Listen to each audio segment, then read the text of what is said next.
रामचरितमानस संपूर्ण भारतवर्ष की जो जनता है उसके हृदय में समाया हुआ है। गोस्वामी तुलसीदास जी ने एक ऐसे काव्य का सृजन किया जो भगवान राम के उदार चरित्र को दिखाता है, उनके जीवन चरित्र को दिखाता है और उनके संदेशों को जन जन तक पहुंचाता है। मेरे ख्याल से इतना अधिक व्यापकता रामायण को कोई और कवि प्रदान नहीं कर पाए। आज रामचरितमानस की कुछ पंक्तियों पर लोग बहस कर रहे हैं, चर्चा कर रहे हैं। हम लोग अपने स्वार्थ के वशीभूत हो करके कई पंक्तियों के गलत अर्थ भी प्रतिपादित कर देते हैं, जिससे समाज में सौमनस्क का वातावरण बिगड़ता है।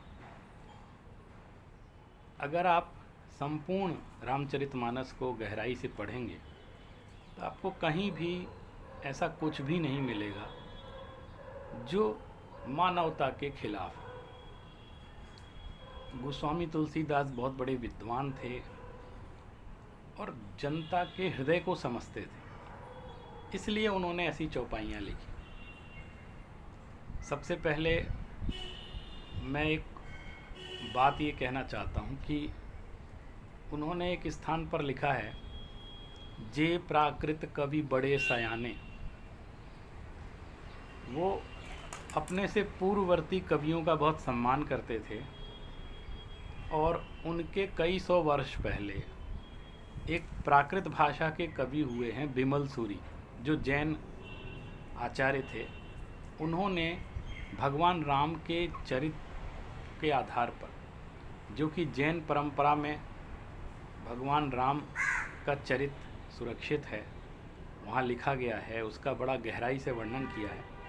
उन्होंने प्राकृत में एक पौमचरियम नाम का ग्रंथ लिखा था, जिसमें भगवान राम का चरित्र लिखा है। पौमचरियम राम के चरित्र को कहते हैं। उसमें बहुत सारे प्रसंग उनके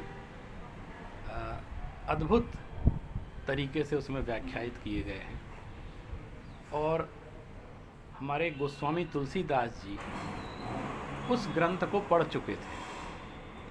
तो मैं मानता हूँ कि निश्चित रूप से वो जैन दर्शन की पृष्ठभूमि से बहुत अच्छे से परिचित थे और कहीं न कहीं उसका समर्थन भी करते थे। जैन परंपरा में आत्मा ही परमात्मा है, अप्पा सो परमात्मा, ऐसा एक सिद्धांत है कि प्रत्येक आत्मा स्वतंत्र है और वह अपने निज पुरुषार्थ के द्वारा स्वयं की आत्मा की विशुद्धि करके परमात्म दशा को प्राप्त कर सकता है और मोक्ष प्राप्त कर सकता है, सिद्ध बन सकता है।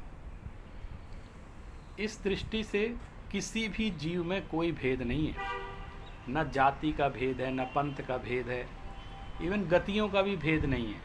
यानी एक चींटी भी परमात्मा बन सकती है।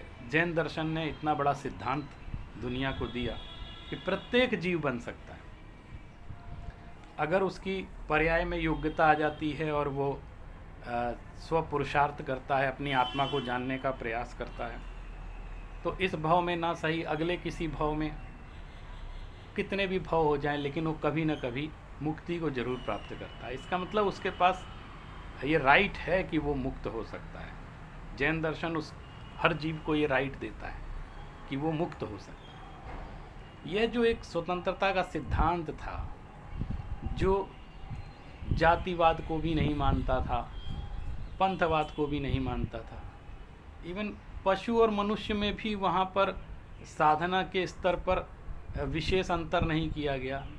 पशु भी मुक्त हो सकते हैं, पशुओं को भी सम्यक दर्शन हो सकता है, इतनी बड़ी बात।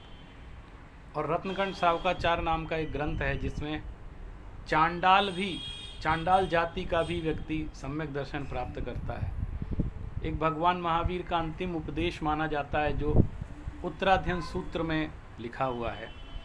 उसमें अगर 12वां अध्ययन हरिकेश बल संवाद पढ़ें तो जो हरिकेश बल थे वो चांडाल जाति के थे और त्याग तपस्या से संपन्न थे और वो मुक्ति के अधिकारी हैं। उसमें वो बड़ा अच्छा संवाद एक सोमदेव ब्राह्मण के साथ उनका होता है, जहाँ वो बड़े प्रेम से उनको समझाते हैं कि वास्तविक यज्ञ किसको कहते हैं। मनुष्य का चरित्र ही सबसे बड़ी चीज़ होती है। जो जितेंद्रिय है वही महात्मा है, कोई जाति से महात्मा नहीं बनता है। इतनी बड़ी बात उसमें बड़े अच्छे संवाद के साथ यज्ञ किसको कहते हैं, शांति तीर्थ क्या है, इत्यादि बातें उसमें समझाई गई। तो मुझे लगता है कि रामचरितमानस लिखने से पहले गोस्वामी तुलसीदास जी ने जैन दर्शन का भी बहुत अच्छे से अध्ययन किया था, और वो जैन रामायण को भी पढ़े थे। वो वीतरागता को समझते थे, भगवान राम की वीतरागता को समझते थे। इसलिए मैं जो सुंदरकांड की ये पंक्तियां हैं, ढोल गंवार शूद्र पशु नारी सकल ताड़ना के अधिकारी, इसका वहाँ किस प्रसंग में वर्णन किया गया है इसकी चर्चा तो सब लोग कर ही रहे हैं, लेकिन मैं समन्वय के लिए और उसकी विशेषता बतलाने के लिए उसका एक अर्थ और भी करना चाहता हूँ, जो जैन दृष्टि से उसका अर्थ हो सकता है, जैन दर्शन की दृष्टि से। वो ये कि सबसे पहला आया ढोल। अगर आप सब सूत्र जानते हैं तो रले और अभेदः एक सूत्र है, जिसमें र और ल के मध्य विशेष भेद नहीं किया जाता है, वो अभेद संबंध है। माने कभी र बोल देते हैं, कभी ल बोल देते हैं। तो जो ढोल शब्द है, जिसको हम ढोलक बोल रहे हैं, हो सकता है वो ल के स्थान पर र का प्रयोग अगर करें तो वो ढोर बनता है। और गंवार शब्द साथ में है।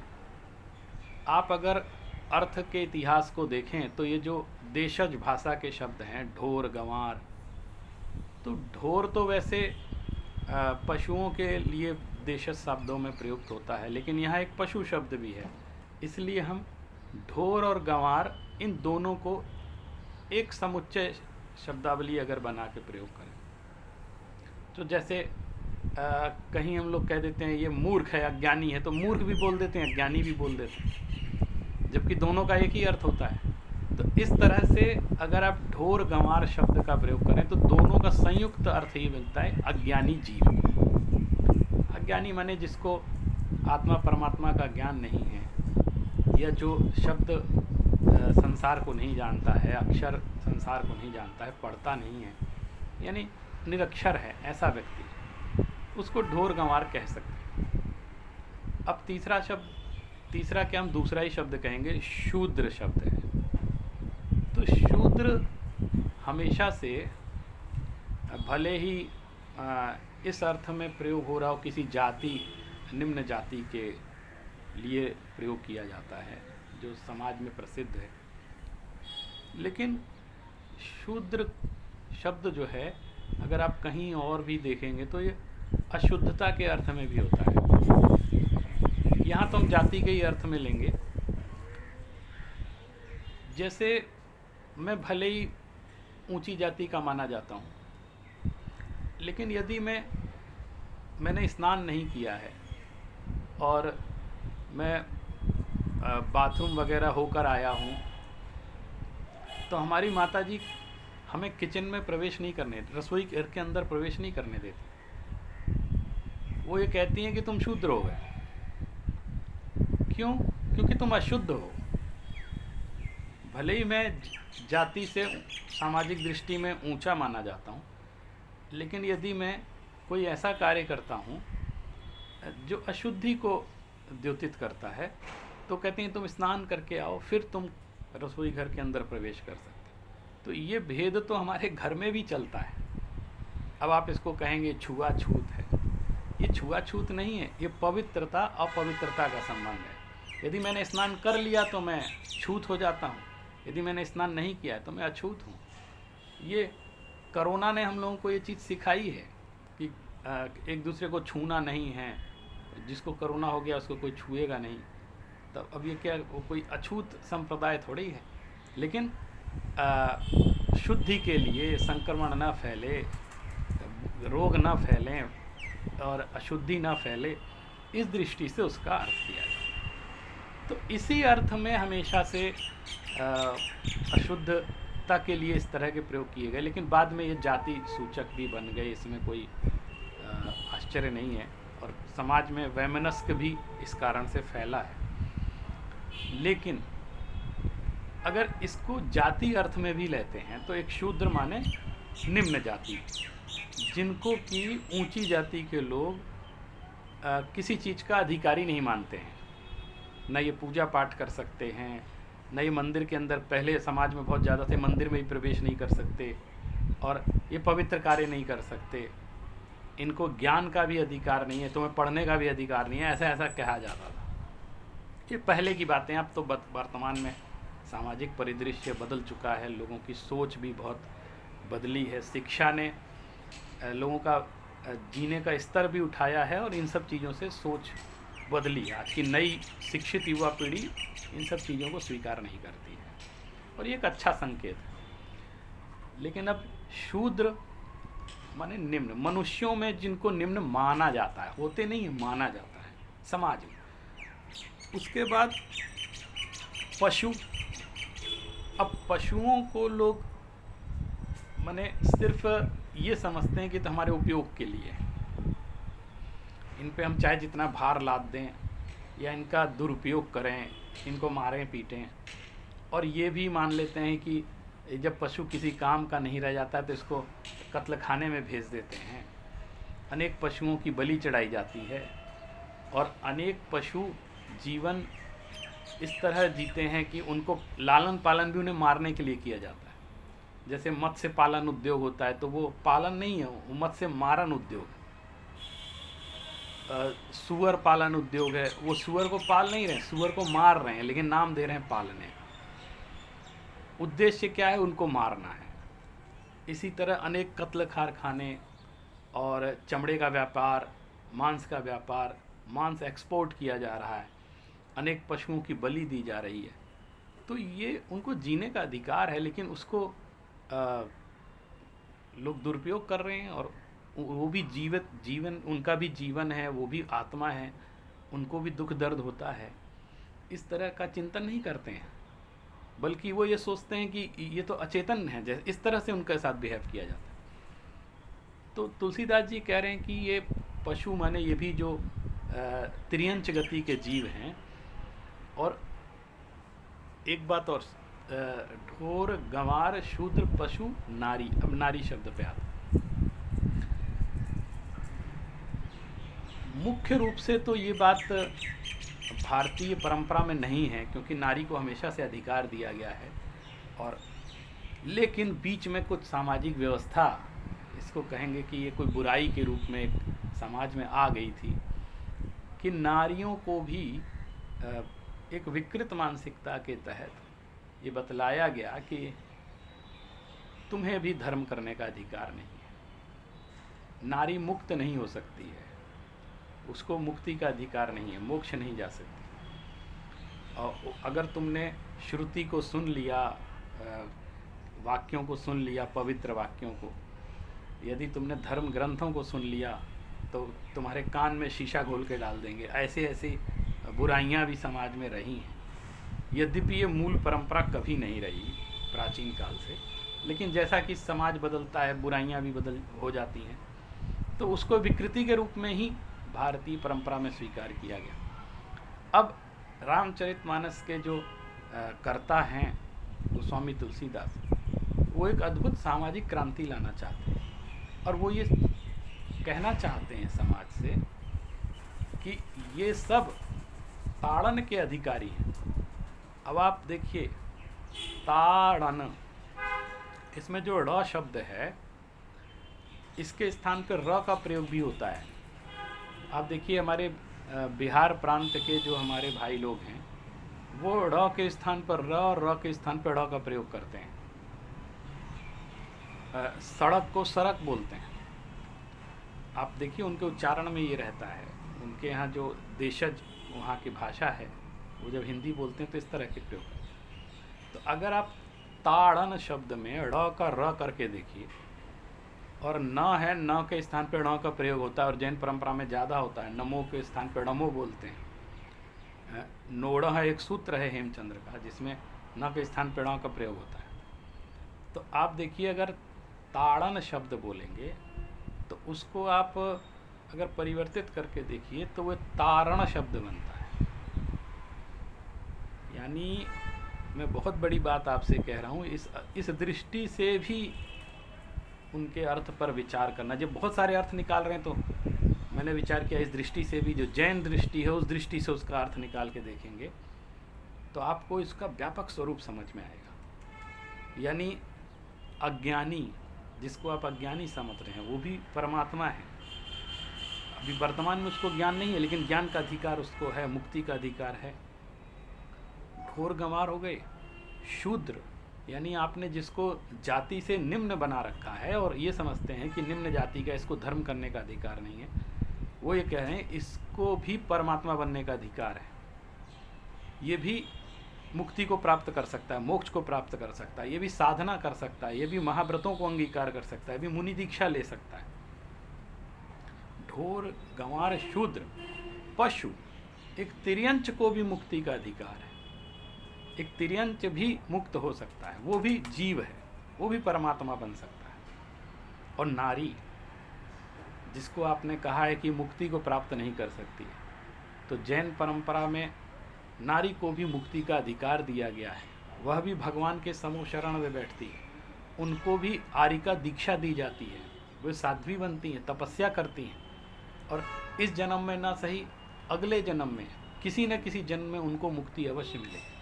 प्रत्येक मनुष्य को जरूरी नहीं इसी जन्म में, चाहे पुरुष हो चाहे स्त्री, इसी जन्म में मुक्त हो जाए जरूरी नहीं, लेकिन अगले किसी जन्म में अगर पुरुषार्थ करता रहेगा, वो निरंतर साधना करता रहेगा, तो मुक्त हो सकता है।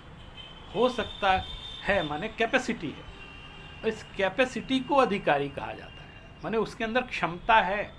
अभी वर्तमान में वो मुक्त नहीं है, लेकिन उसके अंदर परमात्मा बनने की शक्ति है। तारण माने होता है मोक्ष। हम लोग कहते हैं ना तारण स्वामी, माने मोक्ष के स्वामी। तरण तारण, जो हमको पार लगाने वाले हैं। तारण, जो पार लगा दे, इस भव से पार लगा दे, ऐसा तारण माने मुक्ति। तो ये सब तारण के अधिकारी हैं, यानी मुक्ति के अधिकारी हैं, मोक्ष के अधिकारी हैं। इस अर्थ दृष्टि से देखिए, हो सकता है हम इन पंक्तियों के आधार पर जो समाज में एक विभाजन की रेखा खींचने के लिए तैयार हो गए हैं, इस शिक्षा के इस युग में, ज्ञान के इस युग में हम उसी मध्ययुगीन बर्बरता को देख रहे हैं। तो ये हमारा पिछड़ापन है। हम इस अर्थ को देखेंगे तो हमें पता चलेगा कि गोस्वामी तुलसीदास जी, जो कि हिंदू समाज के बहुत बड़े आदर योग्य और बड़े प्रतिष्ठित कवि हैं, संत हैं, वो कितनी उदारता के साथ हिंदू समाज को ही ये समझा रहे हैं कि ढोर गंवार यानी अज्ञानी लोग भी, और पशु भी, नारी भी, शूद्र भी, ये सब मुक्ति के अधिकारी हैं, यानी ये मोक्ष जाने के अधिकारी, यानी इनमें भी परमात्मा का वास है। यह जो अप्पा सो परमप्पा का जैन सिद्धांत था, उसका ये बहुत बड़ा प्रभाव हमारे गोस्वामी तुलसीदास जी पर पड़ा, और उन्होंने अपनी पंक्तियों में ये लिखा था कि जे प्राकृत कवि बड़े सयाने। उन्होंने प्राकृत के काव्यों को पढ़ा था, निश्चित रूप से उन्होंने विमल सूरी के पौम चरियम ग्रंथ को देखा था और उससे बहुत प्रभावित हुए थे, और उसकी छाप उनके अंदर दिखाई देती है। मेरा निवेदन एक ये है कि हमें अपने प्राचीन ग्रंथों के अर्थों को रूढ़ी से ग्रहण नहीं करना चाहिए, क्योंकि पता नहीं उस समय वो शब्द किस अर्थ में प्रयोग होता था, आज किस अर्थ में प्रयोग होता है। जैसे मैं आपको बताऊं, कई शब्द ऐसे हैं प्राचीन काल में कुछ और अर्थ में प्रयोग होते थे, आज वो बड़े विकृत अर्थ में प्रयोग होते हैं। तो हम उनको आज के अर्थ में देखेंगे तो हम, हो सकता है हम सही निर्णय ना कर पाएँ, और हमें उन अर्थों की खोज करनी चाहिए जिससे हमारा सौहार्द का वातावरण बढ़े, अधिक संगठित हो, न कि समाज में विभाजन हो। मेरे ख्याल से यह अर्थ भी जो मैंने आपको बताया है उस पर भी विचार किया जा सकता है। और इस दृष्टि से देखें तो गोस्वामी तुलसीदास जी एक बहुत ही उदार मना, व्यापक दृष्टिकोण वाले और सभी जीवों का कल्याण चाहने वाले एक व्यक्तित्व हमारे सामने आते हैं। और हम अपने प्राचीन साहित्य से वर्तमान में अल्प बुद्धि के कारण या अर्थ न निकाल पाने के कारण यदि हम किन्हीं पंक्तियों को दूर करने का विचार करते हैं या मांग करते हैं तो ये हमारा बहुत हल्कापन है। हम जो चीज़ जैसी है उसको वैसा रहने दें, उसके सही अर्थ की खोज करें, यही हमारा प्रयास होना चाहिए।